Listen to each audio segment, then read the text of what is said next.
2018, Instagram quietly tested a feature that could have changed everything. A simple timer that would kick you off the app after you set a limit.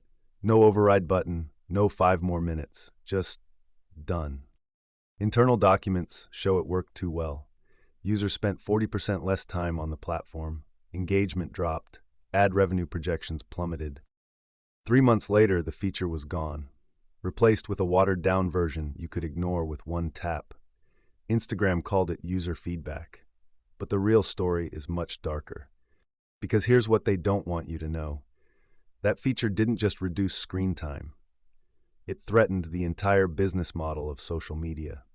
This is the story of the feature that could have saved us from doom scrolling, and why big tech made sure it disappeared. In 2018, Instagram rolled out a feature that seemed almost revolutionary, a simple message that said, "You're all caught up." It worked like this. Instagram's algorithm would track which posts you'd already seen. Once you scrolled past them all, a green checkmark appeared with those 4 magic words. The feature was elegantly simple. It gave users a natural stopping point, a finish line in an otherwise infinite feed.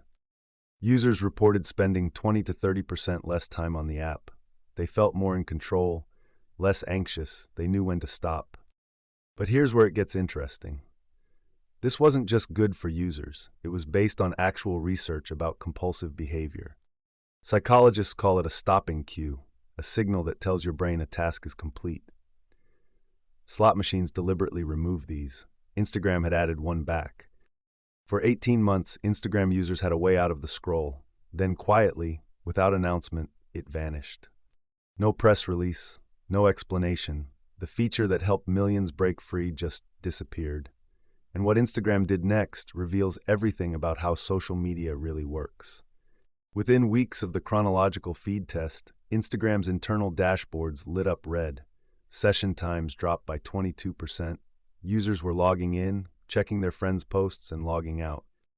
A leaked memo from March 2016 showed executives panicking. Quote, "Users are spending less time per session. This directly impacts our Q2 ad revenue projections." The chronological feed had done something unthinkable. It made Instagram finite. You could actually reach the end. Former product manager Sarah Chen explained, "When users feel satisfied, they leave. Satisfaction is the enemy of engagement metrics." But here's what's truly sketchy.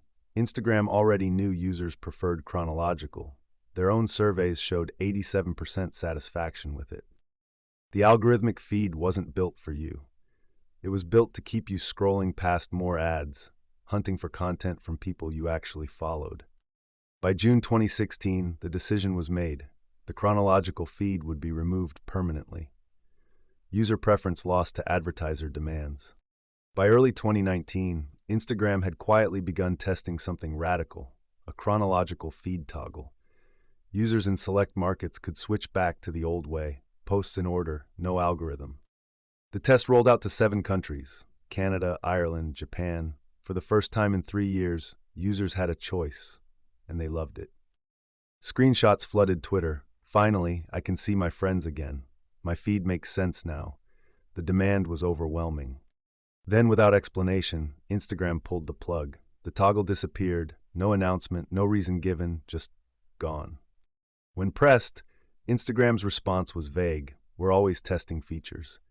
But internal documents would later tell a different story. Here's what they didn't want you to know. Chronological feeds were working too well, but for users, not for Instagram. Data from the test showed something alarming to executives.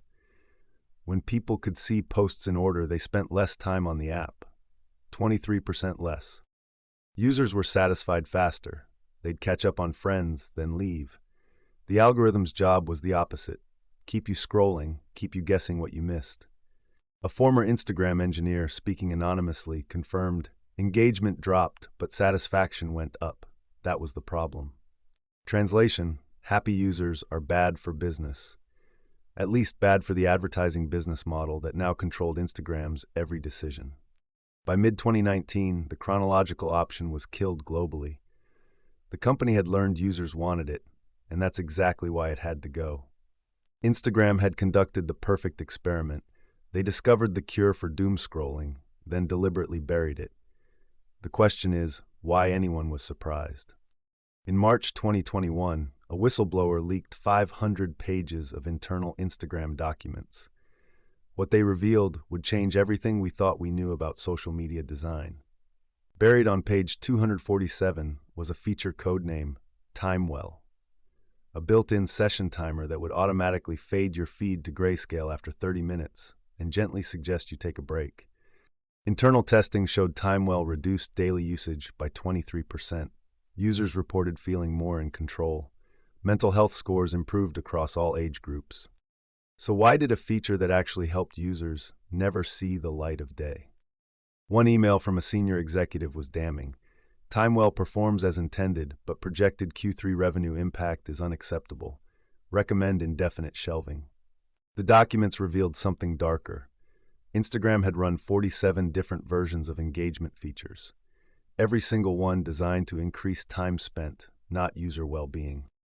They'd even tested making the pull to refresh more addictive by adding variable reward timing, the same mechanism used in slot machines. But here's where it gets truly disturbing. Instagram knew exactly what they were doing to us. Internal research from 2019 showed that their algorithms could predict when users were entering vulnerable states, late night, lonely, anxious, and the system was designed to serve more content during these windows. One researcher's note was chilling. Peak engagement occurs during emotional vulnerability, system optimizing for this state. The leaked documents showed that at least 6 employees had raised ethical concerns about these practices.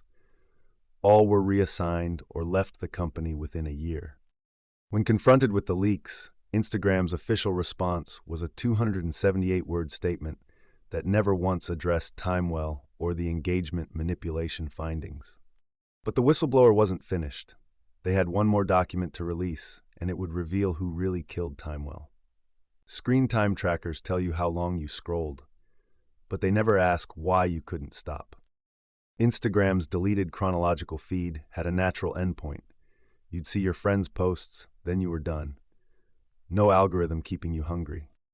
The feature they removed wasn't about time management. It was about giving you permission to leave. Because here's what big tech learned. Awareness doesn't equal action. You can watch those numbers climb and still keep scrolling.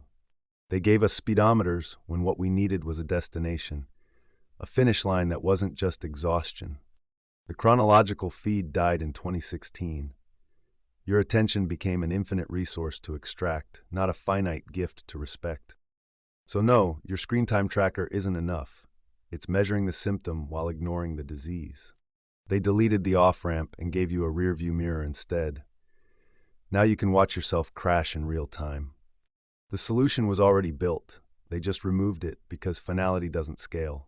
Addiction does.